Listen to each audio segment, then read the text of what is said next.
오늘 주보 칼럼에 제가 하나의 소개를 한 것이 있습니다. 사람이 벼락에 맞아 죽을 확률이 500만 분의 1이라고 합니다. 근데 한국의 로또 복권 당첨 확률은 820만 분의 1이라고 합니다.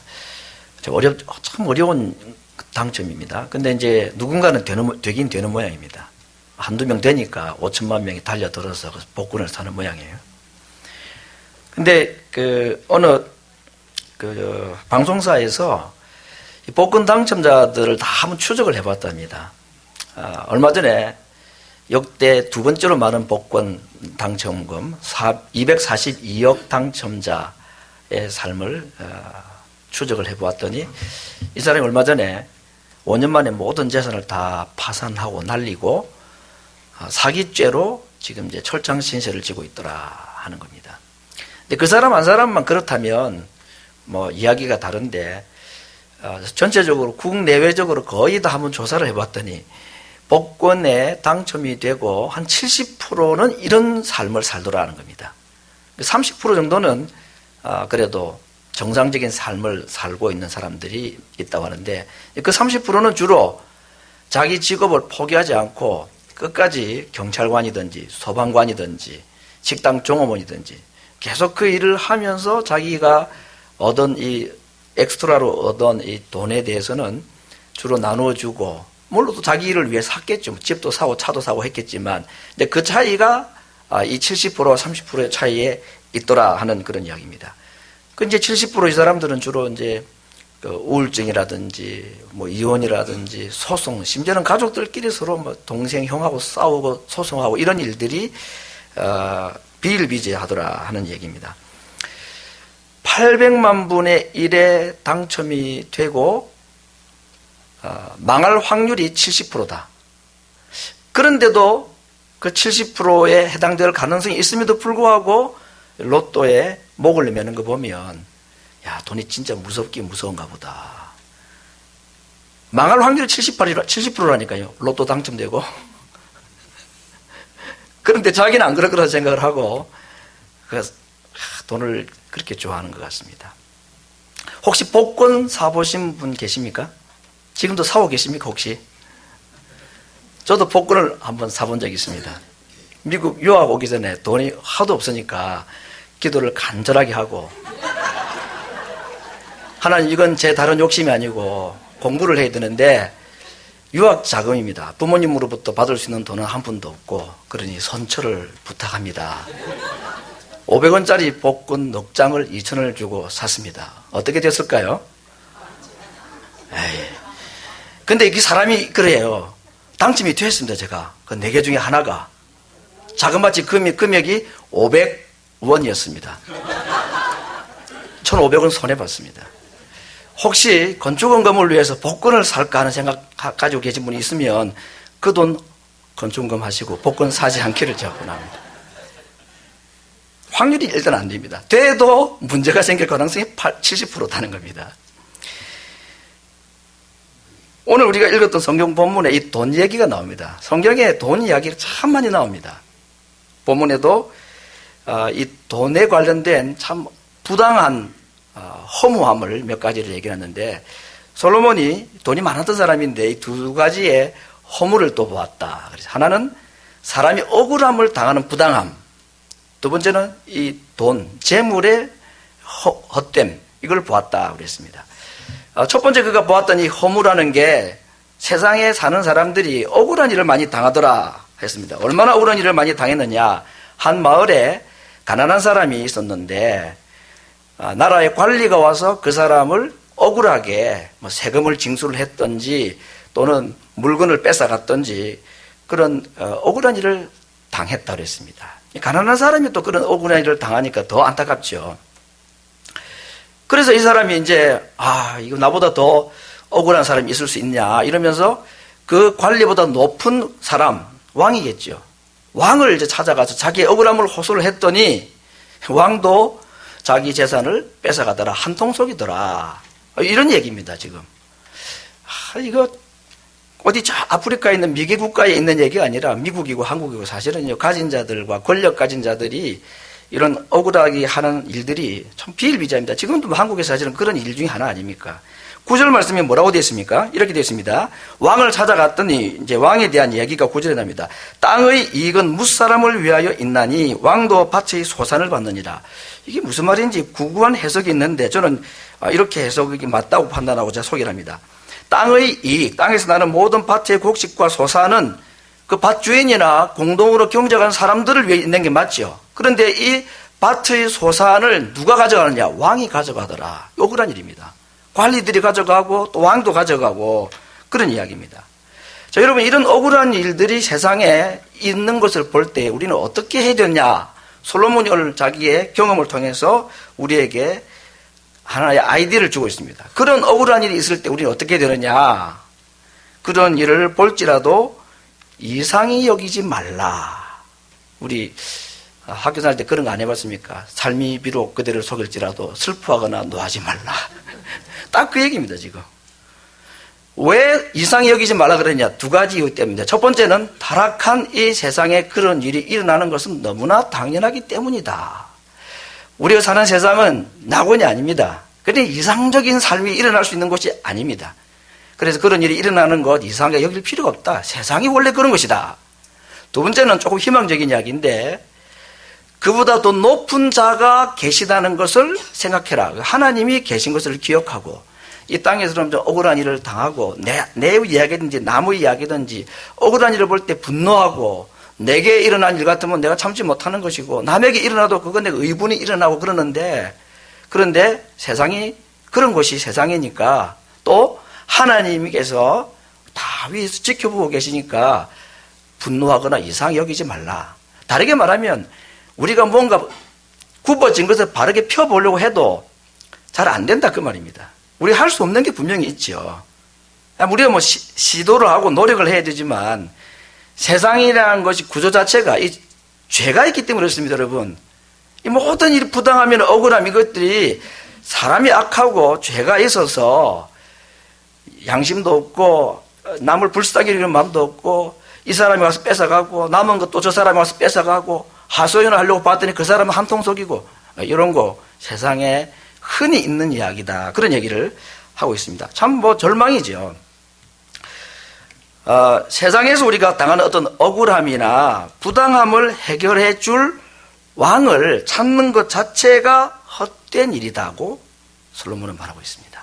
자기도 왕이지만 세상에 일어나는 자기 통치 밑에 있는 나라들 가운데 이런 부당하고 억울한 가난한 자들이 있는 것을 지혜가 얼마나 많고 권력이 얼마나 많고 돈이 얼마나 많은 왕입니까? 자기도 해결을 못했다 그랬습니다. 그 세상에는 일어나는 이런 어렵고 불쌍하고 부당한 억울한 일을 해결할 수 있는 진정한 왕이 사실은 잘 없습니다.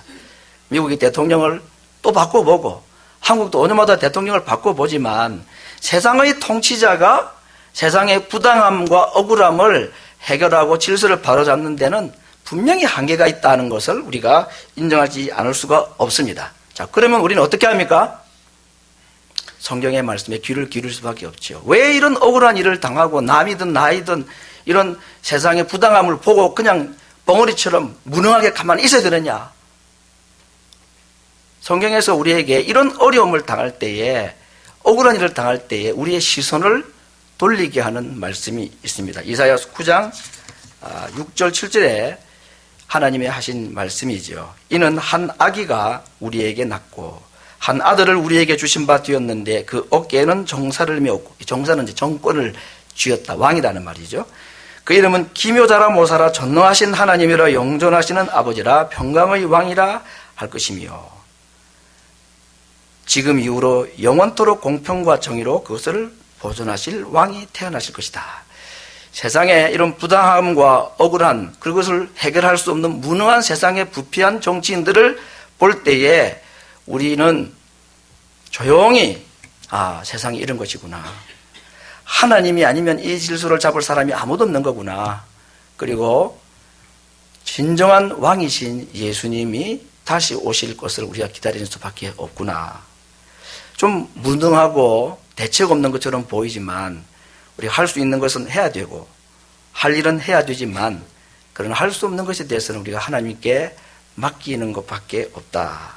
이 땅은 하나님이 다스리는 완전한 세상 나라로 바뀌기 전에는 이런 부당함과 억울한 일이 끝이 없고, 그리고 그 억울하고 부당한 세상의 질서를 바로잡아 줄 수 있는 왕도 사실은 없다는 것을 솔로몬은 우리에게 상기시켜주고 있습니다. 두 번째 허무는 뭐냐면 재물입니다. 돈 이야기입니다. 오늘 10절 말씀 볼까요? 은을 사랑하는 자는 은으로 만족함이 없고 풍부를 사랑하는 자는 소득으로 만족함이 없다 그랬습니다. 이 말은 다르게 말하면 아무리 많은 돈을 가지고 있든지 상관없이 돈을 위해서 사는 사람은 그 돈으로 만족할 수 없다 하는 것입니다. 돈이 우리에게 편리하고 필요한 때가 있습니다. 그러나 돈을 위해서 사는 사람에게는 돈이 만족을 주지 않는다 하는 것입니다. 사람이 돈을 위해서 있는 것이 아니고 돈이 사람을 위해서 되는데 어떻게 하다 보면 이게 주인과 종이 바뀌어버리게 되는 것입니다. 만약에 이런 말들을 돈이 사람에게 만족을 못 준다는 말을 지방권 없이 신문지 조각을 덮고자 하는 노숙자가 얘기했으면 전부 다 콧방귀를 끼겠죠. 이 얘기를 누가 했느냐? 솔로몬이었습니다. 그럼 빌 게이츠라는 사람이 이 돈을 가지고 만족이 없더라. 그래 말하면은 노숙자가 하는 것보다는 우리가 더 귀를 기울일만 하겠죠. 그 빌 게이츠보다는 급이 다른, 당대에는 최고의 왕입니다.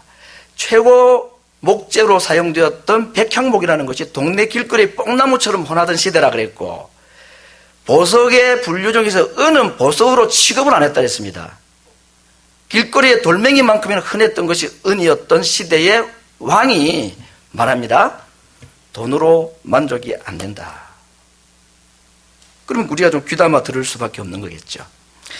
자, 솔로몬이 이렇게 단호하게 재물이 우리에게 진정한 만족을 주지 못한다는 이유를 계속 이어서 설명하는데 세 가지 이유를 가지고 설명을 합니다.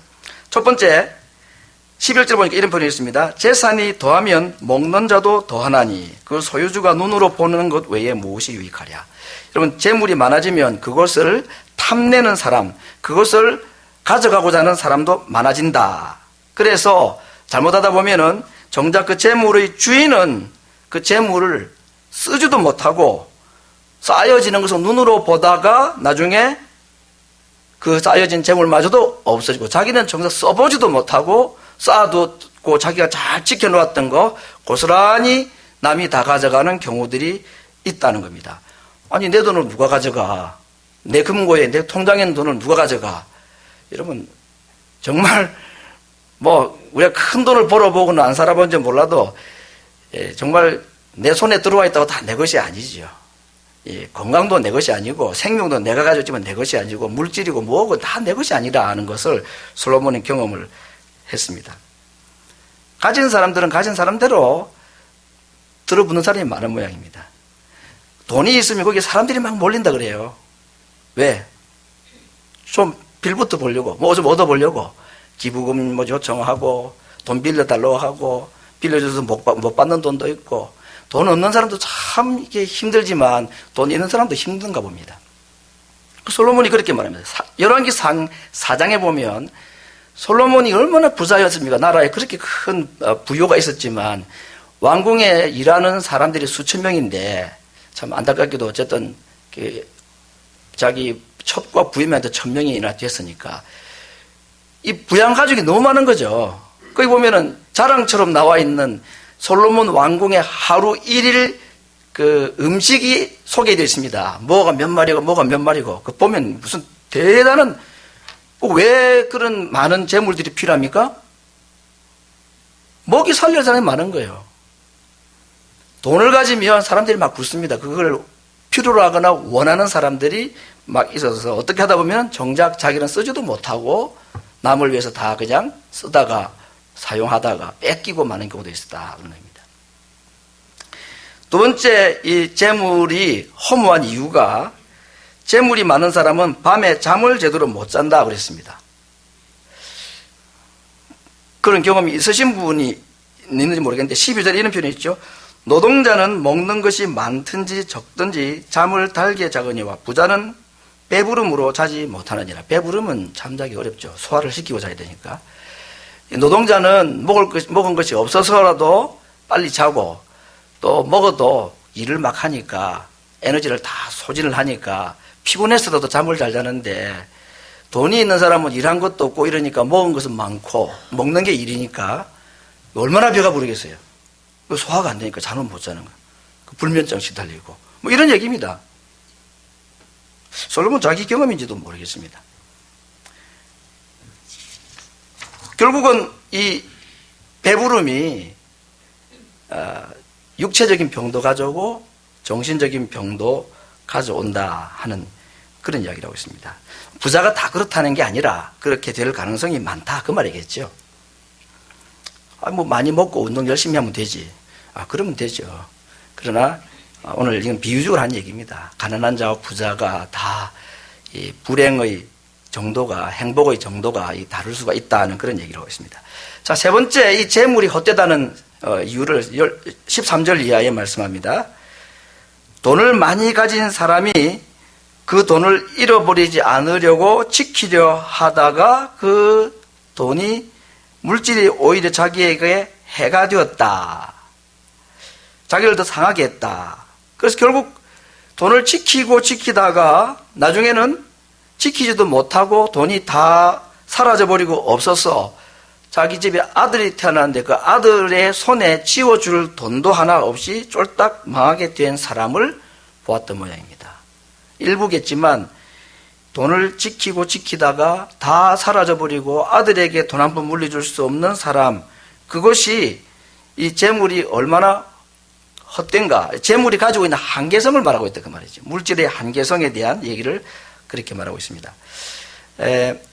돈을 사실은 가만히 쌓아둘 수는 없죠. 이 복권 당첨된 사람들 얘기를 다 보니까 보통은 이제 집을 먼저 사는 모양입니다. 한국은 집이 이제 귀하니까 그런지. 그리고 뭐 차도 좋은 걸 사고, 이 돈이 없던 사람이 돈이 많으니까 이 돈을 어떻게 쓸지를 모르는 거죠. 남에게 물어보면 돈 어떻게 쓸까? 어디 투자될까? 그렇게 묻지를 못한답니다. 왜? 무슨 수로 써가지고 이 사람도 돈 뜯어갈까 싶으니까 가족들에게도 비밀한답니다. 철저하게 비밀에 붙이고 자기 생각으로 이렇게 해볼까 저렇게 하다가 결국 할 수 있는 게 뭐 사업도 쉽지 않고 주식 투자를 주로 많이 하는 모양입니다. 앉아서 돈 벌 수 있는 거니까. 근데 이 주식이라는 게 그렇습니다, 여러분. 따는 사람이 있고 이런 사람이 분명히 있는 거 아닙니까? 이게 쉬운 일 아닌가 보죠. 그러니까 전문가한테 의뢰를 물어보면 이제 되는데, 그러면 사기당할까, 돈 뺏길까 싶어서 자기 생각으로 대충 알아보고 투자를 하는데, 대체로 다 이렇게 망하는 경우가 많다는 거예요. 그러니까 돈을 지키려고 굉장히 애를 썼는데, 나중에 보니까 빈손이더라. 아무것도 없고, 그래서 다른 사람들을 또 사기쳐가지고, 그래서 또 주식 투자 또 하고, 뭐 이런 일들이 그 70%에 해당되는 사람들이 그렇게 주로 한다고 하는 겁니다. 재물을 가진 사람이 그 가진 재물을 가지고 절대 만족 못하더라. 이게 오늘 일어나는 현상도 마찬가지고 솔로몬 시대에도 마찬가지였습니다. 오늘 성경은 우리 요 한 부분을 얘기합니다. 재물이 사람을 만족시키지 못한다 하는 겁니다. 가지면 가질수록 더 많이 가지고 싶어 하기 때문이고, 가진 것이 많을수록 만족도는 떨어지는 것. 그래서 사실은 재물과 만족도는 반비례한다 하는 것이 오늘 솔로몬의 요지입니다. 많이 가지면 가질수록 그것을 가져가고자 하는 사람들이 주변에 더 많이 몰려오고, 많이 가질수록 걱정도 더 많아진다 했습니다. 그 재물과 걱정은 비례하고 재물과 만족도는 반비례하더라. 이게 오늘 솔로몬의 이야기입니다. 그걸 안 뺏기려고 지키려 하니까 자꾸 걱정만 되는 겁니다. 뭐 예를 들어서 예물 반지로 뭐 얼마짜리 될지 모르겠지만 다이아 반지를 하나 선물을 받았습니다. 학교 다닐 때 친구 중에 그런 친구가 있었습니다. 그런데 학교에서 운동을 하고 수도까지 세수를 했는데 없어진 거예요, 반지가. 이게 만약에 한번 돈 10,000원짜리 가짜 반지 같으면 잃어버려도 별로 걱정 안 하겠죠. 내게 이제 같이 있는 비싼 반지니까 이거 불안해가지고 찾지를 못 찾으니까요. 이 사람이 어떻게 불안해서 안절부절하고 어떻게 할 줄을 몰라 하는 거예요. 여기가 또 반지 생각, 저기가 또 반지 생각, 온통 거기에. 집에 만약에 뭐 돈이 엄청나게 들어가는 금괴가 하나 있으면 집 잘 밖으로 나올 수 있겠습니까? 걱정이 돼가지고. 재물은 우리에게 만족은 반감시키고 불안만 가중시킨다. 이게 지금 솔로몬의 이야기입니다. 저는 압니다. 그래도 재물이 좋다는 걸 압니다. 왜냐하면 벼락에 맞아 죽을 확률보다 더 낮은 복권 당첨되고 망할 확률이 70%라도 또 그걸 원하는 것을 보면 정말 사람이 어떤 존재인지, 돈이 얼마나 약한 존재인지 하는 것을 보여주기 때문에 그렇습니다. 오늘 성경은 우리가 잘 아는 상식적인 이야기죠. 사람은 빈손으로 왔다가 빈손으로 돌아가는데 재물이 우리에게 만족을 줄 것처럼 보이지만 절대 그렇지 않다 하는 이유를 그가 몇 가지 경험을 통해서 말해주고 있습니다. 17절은 그렇게 이 재물과 인생의 관계를 정리를 이렇게 해줍니다. 일평생을 어두운 데서 먹으며 번뇌와 병과 분노가 저에게 있더라. 어떤 사람에게? 재물을 사랑하는 사람에게. 재물이 있는 사람이 아니라 재물을 사랑하는 사람에게는 일평생 어두움과 분노와 병이 있더라. 그렇게 말합니다. 자, 그러면 솔로몬이 이런 재물과 인생의 만족도에 대한 얘기를 이렇게 하면서 마지막으로 오늘 그가 하는 이야기가 18절부터 20절에 있는 말씀입니다. 제가 한번 읽어보겠습니다. 여러분 성경 18절부터 20절 말씀 한번 보겠습니다.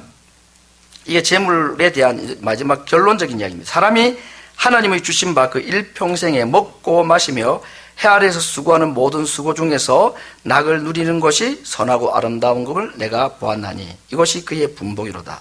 어떤 사람에게든지 하나님이 재물과 부요를 주사 능히 누리게 하시며 분복을 받아 수고함으로 즐거워하게 하신 것은 하나님의 선물이라. 저는 그 생명의 날이 나를 깊이 관념치 아니하리니 이는 하나님이 저희 마음의 기뻐하시는 것으로 응하심이니라.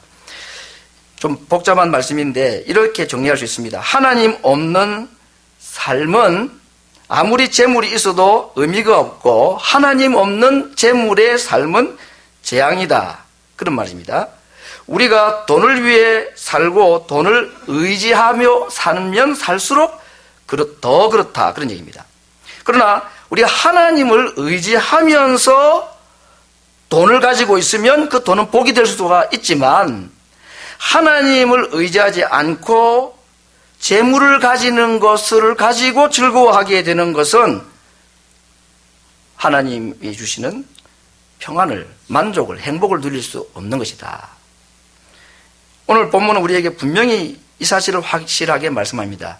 돈도 그것을 즐기는 행복도 다 하나님으로부터 말미암는 것이다 하는 겁니다. 하나님으로부터 주어진 것이 아니면 세상의 그 어떤 것도 복이 될 수가 없다는 겁니다. 사람들이 그렇게 좋아하는 돈마저도 하나님 없이 주어졌다면 그것은 복이 아니고 독이고 그것은 재앙이고 그것은 불행이다. 그렇게 말합니다. 왜냐하면 돈을 사랑하는 그 마음은 반드시 악의 뿌리가 되고 욕심이 죄를 낳고 죄는 사망을 낳는다는 이 원리 때문에 그렇습니다. 하나님께서 아담 하와를 만드시기 전에 세상을 얼마나 아름답고 완벽하게 만드셨습니까? 부요하고 부족한 것이 없는 세상으로 만드셨습니다. 그런데 하와는 그 하나님이 만드신 가장 완벽한 행복의 조건도 만족하지 못했습니다. 아무것도 없는 곳에서 아름다운 세상을 만들어주신 그 하나님, 그 전능하신 하나님께서도 하실 수 없었던 것이 하나 있었습니다. 그것은 인간의 끊임없는 탐욕을 다 채워주는 것. 그건 하나님도 할 수 없는 일이었다는 것입니다. 물질이 많으면 행복할 수 있을 것이라고 생각을 하십니까? 내가 소유한 물질이 나를 만족시켜 줄 것이라고 생각하십니까? 오늘 그것을 다 경험해 보았던 솔로몬이 말합니다. 은을 사랑하는 자는 은으로 만족하지 못한다 그랬습니다.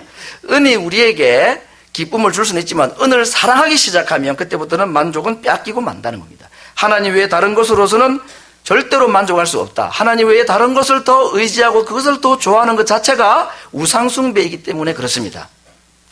하나님은 이 우상숭배를 가장 싫어하십니다.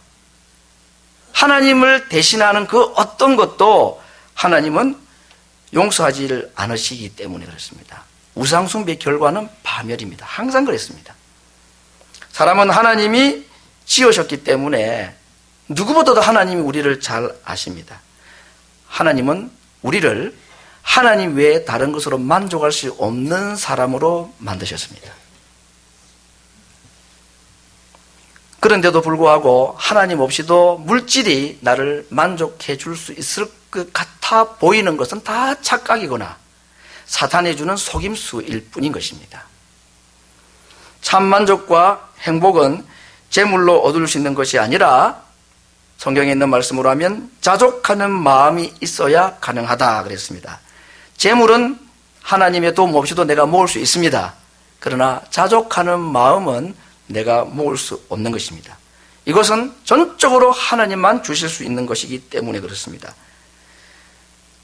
그리고 이 자족하는 마음, 재물로 만족할 수 없는 자족하는 마음, 이건 하나님께서 누구에게 주시느냐? 이게 전도서의 주제이지요. 누구에게 이 자족하는 마음을 주시겠습니까? 여호와를 경외하는 자에게. 이거 돈하고 자족하는 마음, 어느 것이 더 좋아 보입니까? 한번 솔직하게 오늘 말씀 앞에 한번 우리를 돌아봐야 되겠습니다. 하나님을 경외하는 자에게 하나님이 돈을 주실 수도 있고 안 줄 수도 있습니다. 그러나 하나님을 경외하는 자에게 하나님이 반드시 주시는 것이 있습니다. 그것이 무엇입니까? 자족하는 마음을 주신다고 했습니다. 인생의 참 행복은 물질과 사실은 거의 반비례될 정도로 물질은 우리에게 만족 주는 데는 분명히 한계가 있습니다. 그건 신기루와 같은 것이고 우리를 속이는 속임수와 같은 것입니다. 그러나 하나님이 주시는 이 자족하는 마음은 절대로 우리를 속이지 않습니다.